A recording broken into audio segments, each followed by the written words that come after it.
ఓం నారాయణ ఆది నారాయణ. ఓం శ్రీ భగవాన్ వెంకయ్య స్వామి నాయుడు గురుబంధువుల రూపంలో ఉన్న సద్గురునాథులకు నా ప్రణామములు.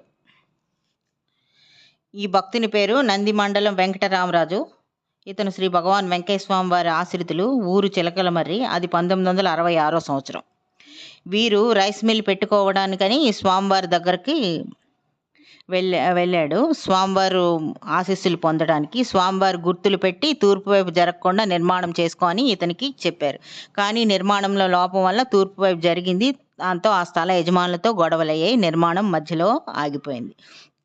అప్పుడు మళ్ళీ వచ్చి వీరు స్వామివారిని వేడుకున్నారు. అప్పుడు స్వామి ఇలా అన్నారు, నువ్వు వెళ్ళి మాట్లాడు, అన్నీ చక్కబడతాయన్నారు.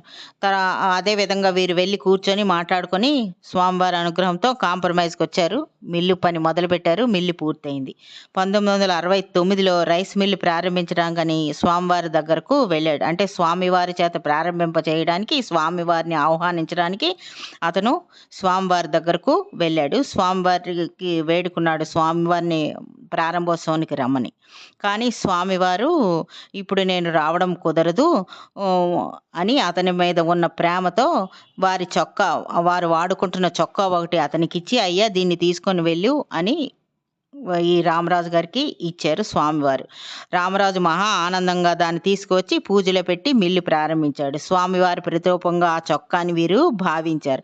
మిల్లు మంచి లాభాలతో నడిచింది. ఇతని భవిష్యత్ మారిపోయింది. ఈ స్వామివారి అనుగ్రహం వీరికి పుష్కలంగా లభించింది. ఓం నారాయణ ఆది నారాయణ.